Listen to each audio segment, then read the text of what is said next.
अशरे में शद्द मीज़रहु, अम्मी आयशा रज़ी अल्लाह ताला अन्हा फरमाती है तहबंद कस लिया करते थे। ये किनाया है इबादत से कि बिल्कुल पूरी पूरी रात आप सल्लल्लाहु अलैहि वसल्लम इबादत किया करते थे। और कमाल की बात यह है कि रमजान के आखिरी अशरे की जो 10 रातें हैं या 9 रातें हैं, इनमें भी फिर अल्लाह ने 9 को बराबर नहीं करार दिया, बल्कि इनमें एक रात ऐसी अल्लाह ने बनाई जो पूरे रमजान की तमाम रातों से अफजल और पूरे साल की तमाम रातों से अफजल, और उसका नाम भी अल्लाह ने खुद मुतय्यन किया कि उसका नाम है लैलतुल क़द्र। क़द्र का मतलब मर्तबे वाली, क़द्र व मंजिलत वाली, ऊंचे मकाम वाली रात। इन्ना अंज़लनाहु फी लैलतिल क़द्रि वमा अदराका मा लैलतुल क़द्र। अल्लाह ताला की आदत है कि अल्लाह ताला इस दुनिया के निज़ाम को मुसावात की बुनियाद पे अल्लाह ने इस निज़ाम को नहीं चलाया। सब एक जैसे नहीं है इस दुनिया में। अल्लाह ताला ने इंसानों को तमाम मखलूक पे तरजीह अता फरमाई है। फिर इंसानों में भी सबको एक जैसा मकाम नहीं दिया। पैगम्बरों को अल्लाह ताला ने आम लोगों पर फजीलत अता फरमाई, फिर पैगम्बरों को भी एक जैसा मकाम नहीं दिया। अल्लाह ताला ने पैगम्बरों में हज़रत इब्राहीम अलैहिस्सलाम, मूसा अलैहिस्सलाम, ईसा अलैहिस्सलाम और सय्यदुल अंबिया मोहम्मद सल्लल्लाहु अलैहि वसल्लम को बाकी पैगम्बरों पर फजीलत अता फरमाई, और फिर इन चारों को भी एक जैसा मकाम अल्लाह ने नहीं दिया। इनमें सबसे अफजल मकाम अल्लाह ने अपने हबीब मोहम्मद सल्लल्लाहु अलैहि वसल्लम को अता फरमाया। तो जैसे अल्लाह ताला की आदत है कि इंसानों में अल्लाह ने फ़र्क रखा, मखलूक में फ़र्क रखा, तो अल्लाह ताला ने इसी तरह इस ज़मीन के खित्तों में फ़र्क रखा है। इस ज़मीन में सारे खित्ते एक जैसे नहीं है। मस्जिद को अल्लाह ने आम जगहों पर फजीलत दी, फिर मस्जिदों में मस्जिद अक्सा, मस्जिद नबवी और मस्जिद हराम को अल्लाह ने बाकी मस्जिदों पर फजीलत दी, और इन 3 मस्जिदों में भी अल्लाह ने सबसे ज्यादा फजीलत मस्जिद हराम को दी जहां बैतुल्लाह है, और इतनी बड़ी फजीलत दी कि मस्जिद हराम में एक नमाज का सवाब 1 लाख नमाजों के बराबर करार दिया गया। और उलमा कहते हैं सिर्फ नमाज ही नहीं है बल्कि एक नेकी का सवाब अल्लाह ने मस्जिद हराम में 1 लाख नेकियों के बराबर रखा है। तो इसी तरह अल्लाह ताला ने जो औकात हैं, वक्त हैं, उनको भी एक जैसा नहीं रखा। अल्लाह ताला ने हफ्ते के दिनों में जुमे के दिन को उन बकिया 6 दिनों पर अल्लाह ने फजीलत अता फरमाई है। फिर अल्लाह ने महीनों में, तमाम महीनों पर रमजानुल मुबारक को फजीलत अता फरमाई है। आप रमजान में जब कोई नेकी करते हैं तो पूरे साल की नेकी एक तरफ और रमजान की नेकी एक तरफ, कई गुना अजर उसका बढ़ जाता है। तो इसी तरह से अल्लाह रब्बुल इज्जत ने पूरे रमजान को भी एक जैसा नहीं रखा, बल्कि अल्लाह ने रमजान के आखिरी अशरे को पिछले 2 अशरों पे अल्लाह ने फजीलत दी है कि रमजान के आखिरी अशरे में इबादत का सवाब बकिया 2 अशरों से ज्यादा है। यही वजह है कि आप सल्लल्लाहु अलैहि वसल्लम रमजान के आखिरी अशरे में शद्द मीज़रहु, अम्मी आयशा रज़ी अल्लाह ताला अन्हा फरमाती है तहबंद कस लिया करते थे। ये किनाया है इबादत से कि बिल्कुल पूरी पूरी रात आप सल्लल्लाहु अलैहि वसल्लम इबादत किया करते थे। और कमाल की बात यह है कि रमजान के आखिरी अशरे की जो 10 रातें हैं या 9 रातें हैं, इनमें भी फिर अल्लाह ने 9 को बराबर नहीं करार दिया, बल्कि इनमें एक रात ऐसी अल्लाह ने बनाई जो पूरे रमजान की तमाम रातों से अफजल और पूरे साल की तमाम रातों से अफजल, और उसका नाम भी अल्लाह ने खुद मुतय्यन किया कि उसका नाम है लैलतुल क़द्र। क़द्र का मतलब मर्तबे वाली, क़द्र व मंजिलत वाली, ऊंचे मकाम वाली रात। तो ये अल्लाह की आदत है कि जैसे आप देखते हैं कि मुख्तलिफ किस्म की कंपनियां मुख्तलिफ पैकेजेस निकालती हैं अपनी प्रोडक्ट को सेल करने के लिए, लोगों को फायदा पहुंचाने के लिए, खुद पैसे कमाने के लिए। अल्लाह को हमारी जरूरत नहीं है हमारी इबादत की, अल्लाह को इस बात की जरूरत नहीं है कि हम उसकी इबादत करें तो उसको कोई फायदा होगा, लेकिन अल्लाह हमें फायदा पहुंचाने के लिए, हमें इबादत की तरफ लाने के लिए, हमारी तरबियत के लिए कि ये किसी तरह किसी बहाने आ जाएं। जैसे देखें मार्केटों में सेल लगती है ना, चीजें सस्ती हो जाती हैं, कंपनी का तो उसमें अपना मफाद होता है, तो गरीब से गरीब आदमी भी उस सेल की वजह से सस्ते में वो चीजें खरीदना शुरू कर देते हैं। तो अल्लाह ताला का तो कोई मफाद नहीं है हमसे, लेकिन अल्लाह हमें फायदा पहुंचाने के लिए मुख्तलिफ किस्म के पैकेज देते हैं। क्या और रमजान का एक पैकेज है जिसमें गुनाहगारों को तौबा की तौफीक मिलती है। पूरे साल कुछ नहीं किया तो कुछ रमजान में कर लो, पूरे साल मस्जिद में इबादत की तौफीक नहीं मिली तो चलो उम्रा की आज तुम्हें तौफीक मिली, मस्जिद हराम में इबादत कर लो, यहाँ तो मैं 1 पर 1 लाख तुम्हें दूंगा। तो ये जो अल्लाह की तरफ से पैकेज हमें मिलते हैं, ये अल्लाह के फायदे के लिए नहीं, हमारे फायदे के लिए, कि हम जैसे नालायक शायद सवाब का सुन के कि भाई एक एक नेकी का सवाब बहुत ज्यादा बढ़ा चढ़ा कर दिया जा रहा है, तो जैसे मार्केटों में गरीब आदमी भी वो उस जो है पैकेज की वजह से खरीदारी के लिए पहुंच जाता है, तो इसी तरह जो भी आखिरत की लालच रखने वाले लोग हैं, अगरचे वो गुनहगार हैं, लेकिन इस पैकेज से फायदा उठाने का अल्लाह उनको मौका देता है। पूरे साल कुछ नहीं किया तो अब आओ मेरी तरफ से सेल लगी हुई है, मेरी तरफ से एक एक नेकी पे लाखों नेकियां दी जा रही हैं, आओ मेरी तरफ और इस बहाने कुछ इबादत कर लो। तो अक्लमंद लोग अल्लाह की इस ऑफर से फायदा उठाते हैं, अल्लाह की तरफ से पेश करदा इस ऑफर से और अल्लाह की इस रहमत से फायदा उठाते हैं। तो वो रहमत क्या है? कुरान ने उस रहमत को बयान किया कि ये जो लैलतुल क़द्र की रात है, ये अल्लाह की तरफ से इतना बेहतरीन पैकेज है कि कुरान खुद इसका तज़किरा करता है, लैलतुल क़द्र खैरुम मिन अल्फ शहर। फरमाया कि अल्लाह कह रहा है कि किसी ने 1000 महीने इबादत की, जो तकरीबन 83 साल बनते हैं, तो 83 साल की इबादत का अजर एक तरफ और इस एक रात की इबादत का अजर एक तरफ। आप बताइए कितना बेहतरीन अल्लाह की तरफ से ये अल्लाह की रहमत का मामला है और अल्लाह की तरफ से ये कितना बेहतरीन पैकेज है, तो इतना ज्यादा उसमें सवाब। और अल्लाह ने बताया कि ये ऐसी बरकत वाली रात है, 2 जगह कुरान ने इसका तज़किरा किया, इन्ना अंज़लनाहु फी लैलतिन मुबारका, कि हमने इस रात में कुरान को नाजिल किया और ये बरकत वाली रात है। एक जगह कुरान कह रहा है बरकत वाली रात, एक जगह कुरान कह रहा है कदर व मंजिलत वाली रात, और दोनों जगह कुरान कह रहा है कि हमने इस रात को की सिलेक्शन की है कुरान को नाजिल करने के लिए। तो एक फजीलत तो इस रात की ये है कि इसमें इबादत का अजर हजारों गुना बढ़ जाता है। आप 83 साल मुसलसल इबादत करते रहें और इस एक रात में आप इबादत करें तो अल्लाह की रहमत है कि उस एक रात की इबादत का सवाब 83 साल की इबादत के बराबर हो जाएगा। तो बहुत ही महरूमी की बात है कि कोई शख्स इस रात को सोते में गुजार दे। और उलमा ने यह बयान किया है कि जो भी फजीलत वाले दिन या फजीलत वाली रातें होती हैं उनमें जैसे इबादत का सवाब बढ़ जाता है, गुनाह का अजाब भी उसी हिसाब से कई गुना बढ़ जाता है। जैसे मस्जिद हराम के बारे में हदीस में आता है कि एक नमाज 1 लाख के बराबर, लेकिन कुरान क्या कहता है, वमन युरिद फीही बिइल्हादिन बिज़ुल्मिन नुज़िक़हु मिन अज़ाबिस सईर। मस्जिद हराम में जुल्म और गुनाह का कोई भी मासियत जो है, गुनाह है, उसका अजाब भी कई गुना बढ़ जाता है। इसलिए उलमा कहते हैं कि मस्जिद हराम में एक जुर्म वो 1 लाख जुर्मों के बराबर है। मस्जिद हराम में एक चोरी 1 लाख चोरियों के बराबर है। तो मस्जिद हराम में एक झूठ 1 लाख दफा झूठ बोलने के बराबर है। तो सिर्फ नेकी का सवाब नहीं बढ़ता, गुनाह का अजाब भी बढ़ जाता है। इसी तरह उलमा कहते हैं कि रमजान में जैसे नेकी का सवाब कई गुना बढ़ता है, गुनाह का अजाब भी कई गुना बढ़ता है। जैसे मस्जिद में नेकी का सवाब बढ़ गया, मस्जिद में अगर आप जुर्म करते हैं, गुनाह करते हैं, तो अजाब भी बढ़ेगा कि अल्लाह के घर में तुम गलत कैसे कर रहे हो। तो इसी तरह याद रखिए कि लैलतुल क़द्र में 3 किस्म के लोग हैं। एक तो वो लोग जो इबादत करके इस रात को कीमती बनाते हैं और 83 साल की इबादत अपने खाते में, अपने अमालनामे में डाल लेते हैं। एक वो लोग हैं जो महरूम होते हैं, पूरी रात सोते रहते हैं, लेकिन वो भी खुशकिस्मत है कि चलो ईशा की नमाज जमात से पढ़ी, फजर की जमात से पढ़ी, किसी दर्जे में उनको भी सवाब मिल गया, तरावी की कुछ रकतें पढ़ ली जितनी अल्लाह ने तौफीक दी। ये वो लोग हैं जिन्होंने इस रात को बहुत हद तक जाया कर दिया, लेकिन खसारे वाला काम इन्होंने नहीं किया। खसारे वाले वो लोग हैं जो इस रात में भी गुनाह नहीं छोड़ते, ड्रामे देख रहे हैं, फिल्में देख रहे हैं, गीबतें कर रहे हैं और ईशा की नमाज जमात से नहीं पढ़ रहे, गुनाह कर रहे हैं, फजर की नमाज जमात से नहीं पढ़ रहे। तो ये बदबख्त लोग हैं। तो खूब याद रखिए कि लैलतुल क़द्र में जैसे इबादत का सवाब बढ़ता है, ऐसे ही गुनाह का अजाब भी कई गुना ज्यादा बढ़ जाता है। और यही हिकमत है, उलमा बयान करते हैं कि रसूलुल्लाह सल्लल्लाहु अलैहि वसल्लम ने हमें यकीनी तौर पर लैलतुल क़द्र की रात मुतय्यन करके नहीं बताई। आपने ये फरमाया कि ताक रातों में तलाश करो, आखिरी अशरे में तलाश करो। वो रात स्पेसिफिक मुतय्यन नहीं की। उसमें यही हिकमत उलमा बयान करते हैं कि अगर वो रात मुतय्यन कर दी जाती और फिर इसमें उस रात में कोई पूरी रात सो के जाया करता तो अल्लाह की उस पर हुज्जत ताम हो जाती। अल्लाह कहते तुझे तो पता था कि आज लैलतुल क़द्र की रात है, तूने आज गुनाह कैसे किया, तूने इस रात को जाया कैसे किया, तो और ज्यादा अजाब आ सकता था। ऐसा ना होता कि दुनिया में ही अजाब आ जाता। तो इसलिए अल्लाह ने उसको मख्फी कर दिया कि थोड़ा सा कंफ्यूजन में डाल दिया कि ताकि उसमें अगर कोई उस रात को जाया करता है तो उसको यकीनी तौर पर अफसोस ना हो कि हो सकता है वो ये सोचे शायद आज की रात ना हो, बल्कि हो सकता है कल या परसों की रात लैलतुल क़द्र हो जाए। एक हिकमत तो उलमा ये बयान करते हैं।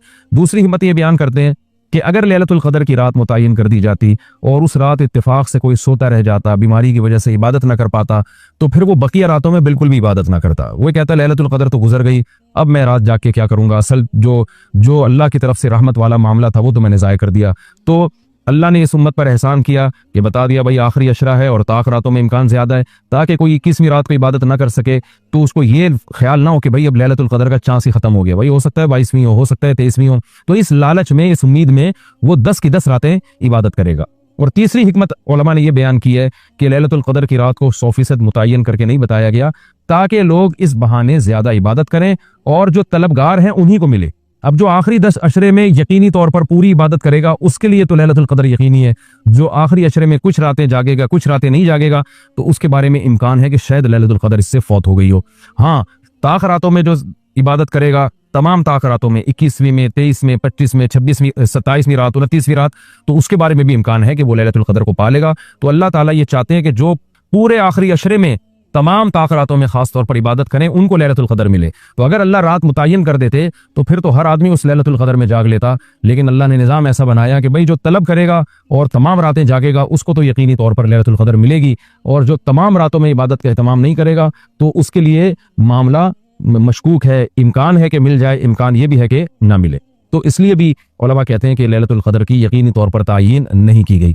बहरहाल बहुत कसरत से इस बारे में रिवायात हैं जिनमें आता है कि रमज़ान के आखिरी अशरे में और रमज़ान की ताक रातों में खास तौर पर आप सल्लल्लाहु अलैहि वसल्लम ने फरमाया कि लैलतुल क़द्र को तलाश करो। तो हमें लैलतुल क़द्र में करना क्या है? इसमें कुछ बिदअतें भी फैली हुई हैं, जत्थे बना के मस्जिदों में जाना और इज्तिमाई इबादतें करना, ये तमाम चीज़ें असलाफ से साबित नहीं है। व इन्ना लनअलमु अन्न मिनकुम मुकज़्ज़िबीन व इन्नहु लहसरतुन अलल काफिरीन व इन्नहु लहक़ुल यक़ीन फसब्बिह बिस्मि रब्बिकल अज़ीम। अल्लाह ताला ने इन आयात में फरमाया कि ये कुरान क़यामत के दिन हसरत और अफसोस का सबब बनेगा उन लोगों के लिए जो इसको मानते नहीं हैं, यानी इस पर अमल नहीं करते, क्योंकि जो मानते हैं वो तो अमल करेंगे लाजमी। इस पर मैं कई बार बात कर चुका हूँ, कई हफ्तों इस पर बयान चला है कि आज दुनिया में अल्लाह के कवानीन की वैल्यू नहीं है। इंसान ने इसी दुनिया को सब कुछ समझ लिया है और इसी की कामयाबी को कामयाबी और इसी की नाकामी को नाकामी। एक बात खूब अच्छी तरह समझ लें, मुमकिन है आप में से किसी के जहन में ये इश्काल आए, ये इश्काल पैदा हो कि आपने उलमा से सुना होगा, मैं भी बहुत दफ़ा ये मजमून बता चुका हूँ कि इस्लाम हमें तरक्की का हुक्म देता है। अल-मोमिनुल क़विय्यु अहब्बु इनल्लाहि मिनल मुमिनिज़ ज़ईफ़। ताकतवर मोमिन अल्लाह को कमज़ोर से ज़्यादा महबूब है। ताकत में माली ताकत भी है, जिस्मानी ताकत भी है, साइंस टेक्नोलॉजी की ताकत भी है, इकोनॉमिकली भी आपको मजबूत होना चाहिए। हर लिहाज से ताकतवर अल्लाह को ज़्यादा महबूब है। अल्लाह को ताकतवर मोमिन क्यों ज़्यादा महबूब है? उसकी वजह यह है कि जब मुसलमान ताकतवर होगा तो कौमें बनती हैं अफराद से। जब अफराद पावरफुल होंगे तो कौम क्या होगी? बोल लो ना भाई, कौम पावरफुल होगी। अब जब मुस्लिम कौम पावरफुल होगी तो असल में इस्लाम पावरफुल होगा। समझते हैं कि नहीं समझते? कौन पावरफुल होगा?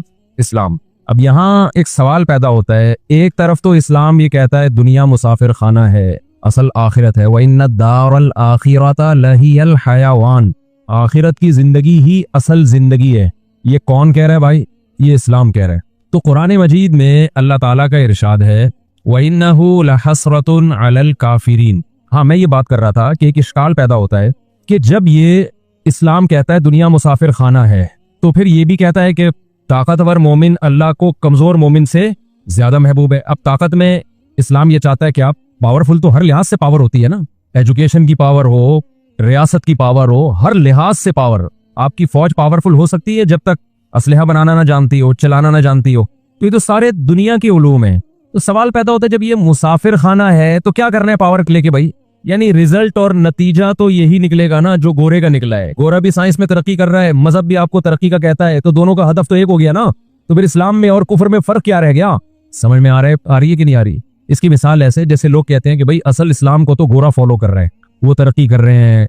जब इस्लाम दुनिया में आया तो मुसलमान साइंसदानों ने तरक्की करना शुरू की ना, इंसानियत ने तरक्की करना शुरू की। ये तो गोरों ने इस बात का एतराफ किया है कि जब तक इस्लाम नहीं था तो तरक्की का तस्वुर ही नहीं था, क्योंकि लोग खोपड़ी इस्तेमाल ही नहीं करते थे। मजहबी इजारादारी थी और मजहबी इजारादारों ने लोगों को अकल के इस्तेमाल करने से रोका हुआ था कि अकल नहीं इस्तेमाल करना। आज भी आपने बहुत से स्कॉलर को सुना होगा कि मजहब में अकल नहीं है, अकल नहीं है।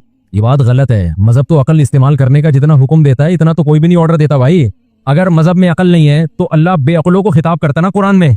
अभी कुरान कह रहा है अफला ताकिलून, तुम अकल से काम क्यों नहीं लेते? अगर अकल से काम लेना इस्लाम में मना होता है, कुरान कहता है अफताकिलून लिमाजा ताकिलून, तुम अकल से काम क्यों ले रहे हो? फिर कुरान ये कहता। मैं समझा पा रहा हूँ अपनी बात? आपने सुना होगा ना भाई मजहब में अकल नहीं है, मजहब में अकल नहीं है। ये बहुत ज्यादा बेअकल, तभी आपको ज्यादातर उल्टे काम करने वाले माजरत के साथ मजहबी लोग ज्यादा नजर आएंगे। माजरत के साथ ये मैंने पेश की माजरत कर ली है, यानी उनकी अजीब सी बातें हो रही होती हैं जो बिल्कुल ही लॉजिकल होती हैं। मिसाल के तौर पर आप देखो, हम गार्ड लेके घूमते हैं ना, नीचे किसी मजहबी ने तबसरा किया हुआ था कि मौत से डरते हैं, गाड़ी बचाएगी इनको, गार्ड बचाएंगे इनको मौत से। फिर मिसालें देते हैं, वो फला फला फला को देखो गार्ड रखे थे फिर भी मर गया, फला फला फला को देखो गार्ड रखे थे। ये है सेंस, इसको इट इज कॉल्ड सेंस, कि फला ने इलाज कराया था फिर भी मर गया, लिहाजा जितने आगा खान में एडमिट है सबको घर भेज दो। जितने भी आगा खान में एडमिट, देखो जितने लोग दुनिया में मरे हैं 99% मरने से पहले इलाज कर रहे थे कि नहीं कर रहे थे, फिर भी मर गए ना। उससे रिजल्ट ये निकाला जाए कि इलाज करना फजूल है, लिहाजा अस्पतालों को बम धमाके से उड़ा दो, तो उसको कोई दलील से बात करेगा आदमी? अबे ये जो कहते हैं ना कि फला फला आलिम के पास गार्ड थे फिर भी शहीद हो गए, ये बिल्कुल ऐसी ही दलील है कि फला ने इलाज कराया था फिर भी बोलो मर गया। कोई लिबरल आदमी भी ये बेअक्ली की बात नहीं करेगा, बल्कि वो तो कहते हैं यार ये उलमा गार्ड क्यों नहीं रखते। वो जो भी मैंने पढ़े लिखे लोग देखे ना, पढ़े लिखे से मेरी मुराद है जो यानी दुनिया के लिहाज से जो पढ़े लिखे होते हैं और बेचारों को मजहब का ज्यादा नहीं पता होता, वैसे वो बहुत सारी बेअक्ली की बातें कर रहे होते हैं। लेकिन असबाब की दुनिया में असबाब की वैल्यू क्या है, असबाब इख्तियार करना कितना जरूरी है, इसकी हकीकत वो जानते हैं। इतने बेअकल नहीं होते कि जी वो दुकान को ताला न लगाओ और अल्लाह पे एतमाद और तवक्कुल करो, इलाज ना करो और अल्लाह पे एतमाद और तवक्कुल करो। ये आपको ज्यादातर फॉल्ट नजर आएगा मजहबी लोगों में कि असबाब इख्तियार ना करो, और हिफाजत के असबाब तो सवाल ही पैदा नहीं होता इख्तियार करना, ये तो बिल्कुल गलत है। कोई तलाशी नहीं होनी चाहिए, कहीं बम नजर आ रहा है शबे बारात का पटाखा समझ के गले लगाओ उसको। तो हर फील्ड में ऐसा ही है। अभी वो ये आए हुए ना माशाल्लाह पाकिस्तान नेवी से कुछ कैडेट मिलने के लिए आए हुए, तो ये पूछ रहे थे मुसलमानों का जवाल क्यों है। ये एक सवाल उन्होंने पूछा कि हम इतना पीछे क्यों हैं। तो हम पीछे इसलिए हैं कि हम असबाब इख्तियार ही नहीं करते ना तरक्की के। खिलाफत उस्मानिया के खात्मे की एक बहुत बड़ी वजह ये थी कि हम इस घुमंड में आ गए थे कि हमारी इतने मुल्कों पे हमारी रियासत है, हमारी हुकूमत है, हमें कोई कुछ भी नहीं कह सकता। यूरोप तरक्की कर रहा था उस वक्त, हमने असबाब इख्तियार करना छोड़ दिए। खिलाफत उस्मानिया में जब कोई मुकद्दस इमारत तामीर होती थी तो पहले कई बार वजीफे पढ़े जाते थे वहां बैठ के कि इतनी दफा खत्म होगा कुरान का, इतनी दफा फला का खत्म होगा, उसके बाद ये काम होगा। यूरोप कहता था जितनी दफा में तुम खत्म करोगे ना मैं 10 इमारतें ऐसी बना लूंगा। वो काम को फोकस कर रहे थे, हम इस्तिखारों को और वजीफों को ज्यादा फोकस कर। आज भी इस्तिखारे और वजीफों में ज्यादा टाइम लगता है, दुआएं मांगने की तौफीक नहीं मिलती। खैर, तो चाय पी लूं फिर सेटिंग पे आऊंगा मैं, जल्दी भेजो, जल्दी इंतजार कर रहा हूँ चाय का कि तुम सेटिंग पे आ जाऊंगा इंशाल्लाह। तो अब मसला ये है कि जितने भी इलॉजिकल काम है ना वो हमारा मजहबी तबकों में उसका रेशो थोड़ा सा ज्यादा है। वो ये समझते हैं कि अकल इस्तेमाल ही नहीं करनी चाहिए। अल्लाह रसूल सल्लल्लाहु अलैहि वसल्लम कुरान में जगह जगह इन्न फी ज़ालिका लआयातिल लिउलिल अलबाब, इसमें निशानियां हैं अक्लमंदों के लिए। अल्लाह को तो काफिर पर एतराज ही यही होता है कि कमबख्त तू पूरी अकल क्यों इस्तेमाल नहीं कर रहा, आधी क्यों इस्तेमाल कर रहा है, थोड़ी और ज्यादा इस्तेमाल कर। हमने उसका नतीजा ने ये निकाला कि जितनी इस्तेमाल होनी चाहिए थी उतनी भी, यानी काफिर जितनी अकल इस्तेमाल कर रहे हैं ना इस कायनात को गौर व फिक्र करने में, इतनी का तो अल्लाह ने हमें ऑर्डर दिया है। अल्लाह उससे कह रहे हैं कि जितनी इस्तेमाल होनी चाहिए उतनी तुम नहीं कर रहे। इस पे कुरान कह रहा है अफला ताक़िलून, तुम अकल से काम क्यों नहीं लेते। और हम क्या कर रहे हैं, जितनी काफिर ने इस्तेमाल की है उतनी भी नहीं कर रहे। यानी काफिर कितनी इस्तेमाल कर रहा है, काफिर इस कायनात को मुसख्खर कर रहा है, इसके बारे में गौर कर रहा है, क्रिएटर तक नहीं पहुंच पा रहा। वो उल्टी सीधी तावीलात करके कि ये इवॉल्व हुआ है, खुद ब खुद वजूद में आई है, ये सारी चीजें, नाक बन गई, कान बन गया, दिमाग बन गया, जिगर बन गया, ये सब ऑटोमेटिकली धमाके से सब कुछ, पूरा अरबों खरबों सितारे सैयारे, इतनी बड़ी कायनात और इतना सब कुछ, ये क्या हो गया, खुद ब खुद, बनाने वाला नहीं है। और अगर काफिर बनाने वाले को मानता है तो आगे गौर नहीं करता कि बनाने वाला हमसे चाहता क्या है, यहाँ के रुक जाता है। और हम पहले स्टेप पे ही रुक गए, हमने कहा खोपड़ी इस्तेमाल करनी नहीं है। कैसे इस्तेमाल नहीं करनी, आप कहते हैं भाई हम तो इस्तेमाल करते हैं। बोले साहब कैसी बातें कर रहे हैं, हम चश्मा भी इस्तेमाल करते हैं, हम हैंड फ्री भी इस्तेमाल करते हैं, तो खोपड़ी से तो उससे हैंड फ्री और चश्मे से ज्यादा जरूरी है ना। जब हमें नजर नहीं आ रहा होता, जिसकी नजर कमजोर है, चश्मा इस्तेमाल करता है कि नहीं करता, क्या ख्याल है, ये अल्लाह पे तवक्कुल करता है कि जी नजर खुद ब खुद आ जाएगा, तो चश्मा लगाएगा तो नजर आएगा, वरना नजर। हमारे एक उस्ताद का चश्मा गुम गया, मिल नहीं रहा था क्योंकि बगैर चश्मे के तलाश कर रहे थे। काफी देर से उन्होंने कहा मुझे नजर कैसे आएगा, मेरे तो चश्मा ही तो गुम है जिससे मैं देखता, तो चश्मा कैसे देखूं मैं। तो हैंड फ्री इस्तेमाल करते हैं जब आवाज कानों में हम चाहते हैं कि बस मैं ही सुनूं, कोई और ना सुने। जब बेगम का मैसेज आता है ना, इंसान अपने दोस्तों से इसलिए छुपाता है, उसको पता होता है कि ये ऐसी चीज है जो सिर्फ मैं अकेला ही अफोर्ड कर सकता हूँ, किसी और को अपने साथ शरीक किया तो बेइज्जती होगी, और ये बेइज्जती फिर ज्यादा फील होगी। मैंने बात बताई थी ना कि बाज़ दफा टेम्परेचर 25 होता है, फील कितना होता है 27। तो किसी ने बताया, लोगों को ये बात समझ में नहीं आती कि है 25, फील 27 हो रहा है। तो उसने कहा आपकी बेइज्जती हो रही हो, वो बेइज्जती जितनी हो रही है, अगर कोई दोस्त आ जाए ना तो जितनी बेइज्जती है उसका लेवल तो उतना ही है, फीलिंग क्या हो जाती है, बढ़ जाती है। तो बेगम जब आपकी बेइज्जती कर रही होती है तो वो जितनी बेइज्जती कर रही होती है उतनी होती है वो। लेकिन आपका कोई दोस्त उस मौके पे आ जाए तो बेइज्जती का लेवल, तनासुब वही होता है, उसको फील करने का जो तनासुब है वो बढ़ जाता है। अच्छा, तो ये खूब अच्छी तरह समझ लें कि ये बात गलत है कि इस्लाम में अकल नहीं है, अकल इस्तेमाल करने से इस्लाम रोक देता है। इस्लाम वहां अकल इस्तेमाल करने से रोक देता है जहां अकल इस्तेमाल करने का फायदा ही नहीं है। बास चीजें ऐसी होती हैं जो आपकी अकल से बालातर होती हैं, वहां खोपड़ी लगाओगे हासिल कुछ भी नहीं होगा, कुछ है आपकी दस्तरस से बालातर है। मिसाल के तौर पर आप साइंसदान नहीं हो और ना आपने साइंस पढ़ी है, कुछ भी नहीं पढ़ा आपने, और आप बैठे बैठे गौर करना शुरू कर दो कि ये मोबाइल में कैसे हम यहां से बैठ के अमेरिका बात कर लेते हैं, हम इस मोबाइल पे यहां से बैठ के अमेरिका बात कर लेते हैं। आपने पहली जमात भी नहीं पढ़ी, अब आप गौर करना शुरू करोगे, 100 साल गुजर जाएंगे, आप इस नतीजे तक पहुंचोगे ही नहीं। भाई इसके लिए आपको पहले पढ़ना पड़ेगा, यूनिवर्सिटी में एडमिशन लेना पड़ेगा, फिर आपको अगर कंप्यूटर को समझना चाहते हो, कंप्यूटर साइंस में आपको डिग्री लेनी पड़ेगी, उसके बाद जाके एक मकाम ऐसा आएगा कि जब आप सॉफ्टवेयर इंजीनियर बन जाओगे, उसके बाद जाके एक मकाम ऐसा आएगा कि आप शायद इसका, फिर भी यकीन नहीं है, शायद आप इस काबिल हो जाओ कि अब आप ये खुद से तहकीक करके बता सको भाई मोबाइल ऐसे सुनता है और ऐसे अपनी बात यहां से वहां पहुंचा देता है। जब तक आप इस प्रोसेस से नहीं गुजरते तो ये बातें आपकी अकल से बालातर होती हैं। इसमें अकल इस्तेमाल करने का फायदा नहीं है, सिवाय रुसवाई के और टाइम वेस्टिंग के कुछ भी हासिल नहीं होगा। समझते हो कि नहीं समझते? तो अल्लाह मियां ने कुरान में, हदीस में हमें बास जगहों पे अकल इस्तेमाल करने से रोक दिया है। इसलिए रोका है कि वो चीजें हमारे अकल के दायरे में आती नहीं है, उसका इस मादी जिंदगी से ताल्लुक ही नहीं है। और वो साइंस जब अकल इस्तेमाल करना मुमकिन नहीं तो साइंस का टॉपिक ही नहीं रहा वो। साइंस तो इस मादी जिंदगी पे गौर करती है ना भाई, तो वो मादी जिंदगी से हटके जब कोई हयात है तो उसमें हम कुछ कह ही नहीं सकते, ना साइंस के जरिए उसका इंकार कर सकते हैं ना इकरार कर सकते हैं। जैसे जिन्नात का वजूद है, कोई साइंसदानों को नहीं पता जिन्नात है कि नहीं, तो पता भी नहीं चलेगा, बहुत मुश्किल है, हो सकता है क़यामत तक पता ही ना चले, क्योंकि वो अलग ही मखलूक है। फरिश्ते एक अलग ही मखलूक है, वो मादी मखलूक ही नहीं है, और ये भी मुमकिन है पता चल जाए। लेकिन अभी साइंस की दस्तरस से ये चीजें क्या है, ये बाहर है, तो अब आप इस बात को समझें।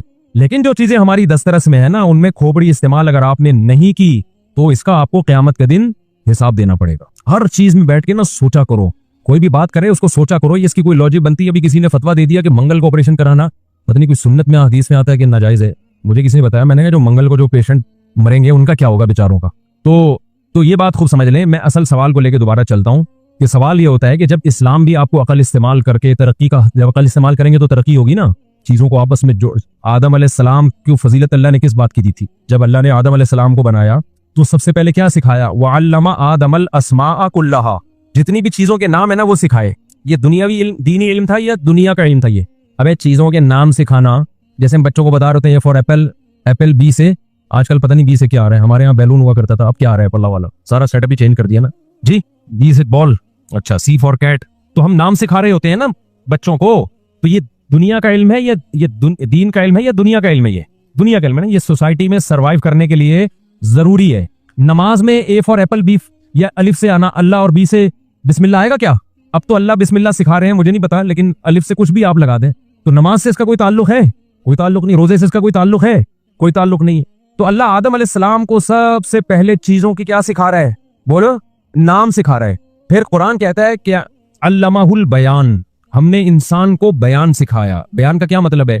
अल्लाह ने जानवर में ये सलाहियत नहीं रखी है कि वो अपनी बात को एक्सप्लेन कर सके। जानवर की कोई खास जबान नहीं होती। बकरियां पूरी दुनिया में मैं ही करती हैं। आप अमेरिका की बकरी ले आए, पाकिस्तान की बकरी ले आए, दोनों क्या करेंगी? बोलो ना, मैं करेंगी। ये नहीं है कि वहां की इंग्लिश में मैं करेंगी, यहाँ की उर्दू में मैं करेंगी। उसको जो बात समझानी होगी मैं से ज्यादा नहीं वो समझा सकता। गधा जापान में भी ढीचू ही करता है, हैरत की बात है, हालांकि वहां तो चिंग पोंग करना चाहिए था उसको। और गधा पाकिस्तान में भी क्या करता है?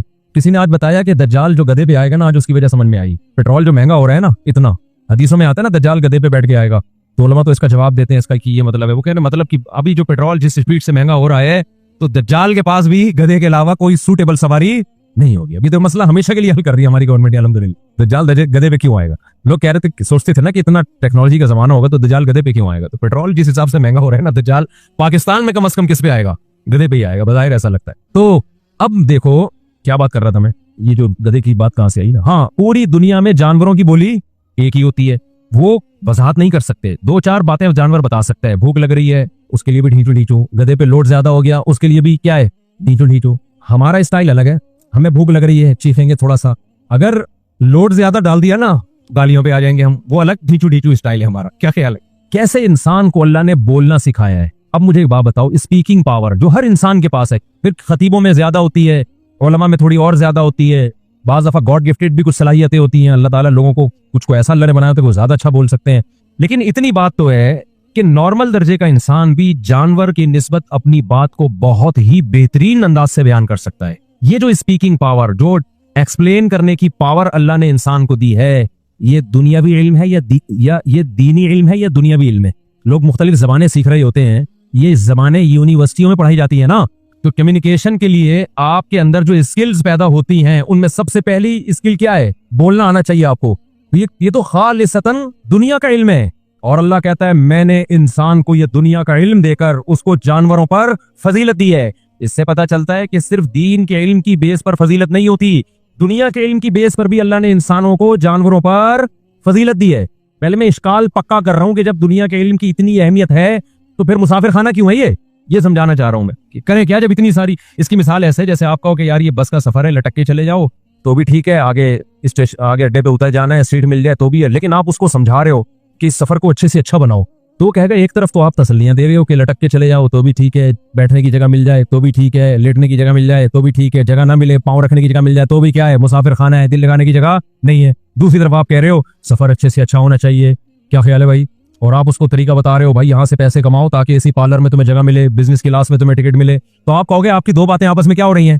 टकरा रही हैं। एक तरफ इस्लाम कहता है दुनिया मुसाफिर खाना है, दिल लगाने की जगह नहीं है। दूसरी तरफ इस्लाम कहता है दुनिया के उलूम हासिल करो ताकि तुम दूसरी कौमों पर बरतरी हासिल करो, ताकि तुम तरक्की करो, तुम्हारा खाना भी अच्छा हो, तुम्हारा लाइफ स्टाइल भी अच्छा हो, तुम्हारे अंदर जो कम्युनिकेशन की सलाहियत हो वो भी दूसरी कौमों से ज्यादा अच्छी हो, तुम्हें ज्यादा ज़बानें आनी चाहिए, तुम इंग्लिश भी सीखो, तुम अरबी भी सीखो, तुम ये भी सीखो। हजरत हुज़ैफा बिन यमान को नबी ने हुक्म दिया कि आप इब्रानी ज़बान सीखो, यहूदियों की ज़बान सीखो। समझते हैं कि नहीं समझते? तो अब जब इतनी, तो रिजल्ट तो वही निकला कि काफिर भी यही कर रहा है और हम भी, तो फिर मुसाफिर खाना किस बात का हो गया मेरे भाई? और मेरे ऊपर तो सबसे बड़ा इश्काल होता है, जैसे मैंने बताया था ना, मैंने तीसरी शादी की तो एक बुजुर्ग कहने लगे वाह भाई वाह, मिंबर पे कहते हैं दुनिया मुसाफिर खाना है और इधर शादियों पे देव मार 4.5 शादियां ही नहीं खत्म हो रही। मुसाफिर खाने का मतलब तो ये हुआ कि भाई एक भी ना करो, और अगर मजबूरी में कर ली है तो एक आध बच्चे के साथ गुजारा करो, मर जाओगे क्या करना इतने बच्चे, एक को तमीज से पाल लो। मुसाफिर खाने का तो ये मतलब है ना, ताकि मरो तो गम ना होना इतने बच्चे छोड़ के जा रहा हूँ। भाई जितने रिलेशन होंगे मरने का गम उतना ज्यादा, दूसरों को भी गम ज्यादा देके जाएगा। एक इकलौती वाली का मरता है, एक भी औरत बेवा होती है। 4 वाली का मरेगा 4 बेवा होंगी। एक बच्चे वाले का बाप मरेगा, एक बच्चा यतीम होगा। 15 बच्चों का बाप मरेगा, 15 यतीम हो जाएंगे। तो कोई लॉजिक बनती है? कोई लॉजिक ही नहीं बनती ना। तो मुसाफिर खाना होने का तकाजा ये है कि आप ऐसा करें कि कम पे गुजारा करें। किस पे गुजारा करें? हर चीज क्या रखें अपने पास? शॉर्ट, कपड़े भी कम, हर चीज कम होनी चाहिए आपके पास। लेकिन दूसरी तरफ इस्लाम बिल्कुल, ये मैं इश्काल पक्का कर रहा हूं, ऐसा ना हो आप ये समझे कि मैं आपको उलझन में डाल के चला जाऊंगा। आप बोलेंगे पता नहीं मुझसे हमारे ईमान से खेल रहे हैं, क्या कर रहे हैं। मैं आदम अलैहिस्सलाम वाली आयत को कंप्लीट कर लूं। कुरान कहता है अल्लमा आदमल अस्माअ कुल्लहा, हमने आदम को तमाम चीजों के नाम सिखाए। यहाँ नाम से मुराद बाज़ उलमा ने कहा नाम बता दिए, जैसे एप्पल, जिससे वगैरह, ये गंदुम है, ये ताकि यानी जबान सिखा दी उनको। लेकिन जो रासिख फिल उलूम उलमा है वो कहते हैं यहाँ नाम मुराद नहीं है, यहाँ अशिया की हकाइक बताए उनको। अशिया के जो हकाइक है ना, ये जो केमिस्ट्री का इल्म है ना, उसमें हम अशिया के हकाइक पढ़ते हैं। अशिया के हकाइक हम किस में पढ़ते हैं? अबे नमक हकीकत में क्या है, ये केमिकल इंजीनियर बताता है ना।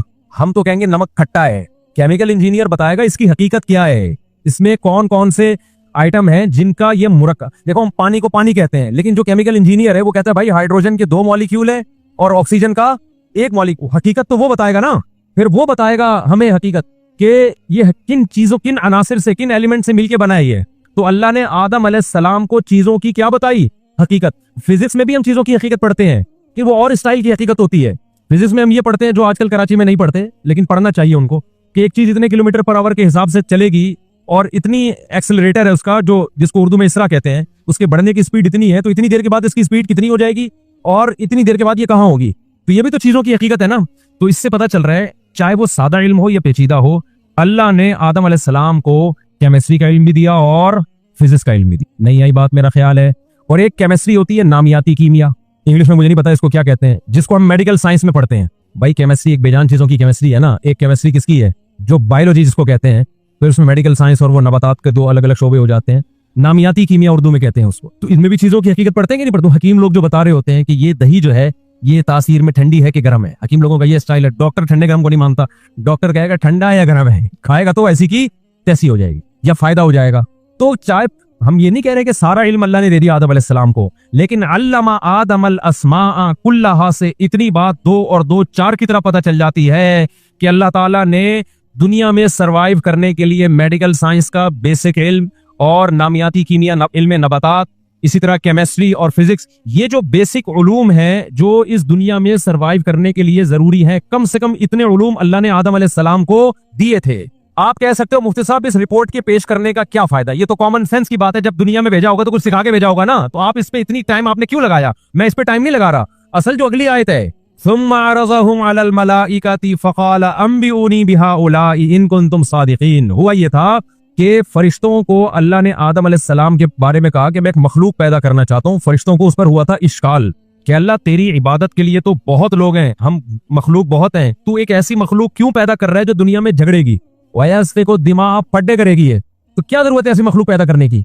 अल्लाह मियां ने उस इश्काल का जवाब नहीं दिया था। अब अल्लाह ने इश्काल का जवाब दिया, आदम अलैहिस्सलाम के सामने तमाम चीजों को पेश किया, उनको सिखाया पहले कि इन अशिया के हकाइक बताओ।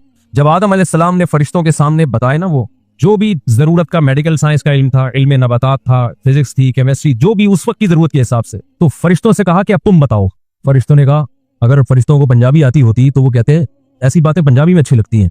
पंजाबी में क्या कहते हैं? सानू नहीं पता, सानू नहीं पता, अल्लाह हमें नहीं पता। तो अब अल्लाह ने क्या फरमाया, सुम्मा अरज़हुम अलल मलाइकति फ़क़ाल अंबिऊनी बिहाउलाई इन कुंतुम सादिक़ीन क़ालू सुब्हानका ला इल्म लना इल्ला मा अल्लमतना इन्नका अंतल अलीमुल हकीम, इन्नका अंतल अलीमुल हकीम। तो अल्लाह ताला ने जब फरिश्तों ने इतराफ कर लिया ना कि अल्लाह हमें नहीं पता, क्या मतलब हमारे अंदर ये सलाहियत ही नहीं है कि हम इन अशिया के हकाइक पर मुत्तले हो सकें। ये सलाहियत तूने किसमें पैदा की है?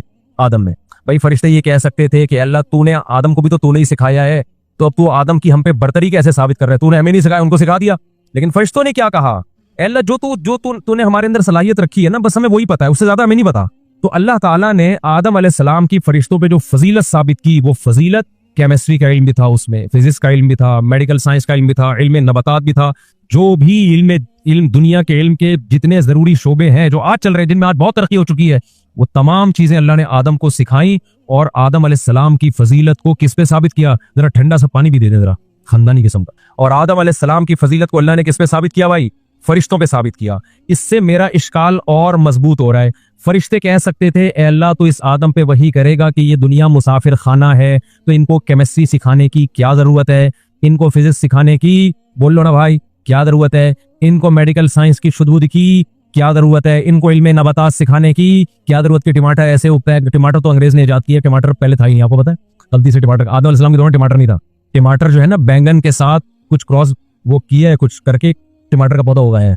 तो खाल है, मैं मना नहीं कर रहा कि अंग्रेज के दौर में हुआ है, लेकिन वैसे जनरल नॉलेज के लिए टमाटर कदीम फल नहीं है, ये बहुत ही बात की जाता है। हमारे बहुत खिलाफ थे टमाटर के। ये जो छिलका और बीज है ना, बहुत प्लास्टिक की तरह सख्त होता है, इसलिए बहुत खिलाफ थे। अंग्रेज जाते जाते हिंदुस्तान में ना टमाटर पैदा करके चला गया कि इसका छिलका और बीज तुम्हारे फंसता रहेगा जाके। यार ठंडा पानी, तो गर्मी देख रहे हो कैसी हो रही है। तो अल्लाह ताला ने फजीलत साबित की, किसकी? आदम की, फरिश्तों की आदम पर। इससे ये इश्काल और मजबूत हो जाता है कि भाई दुनिया के इल्म की तो बड़ी फजीलत है अल्लाह की नजर में।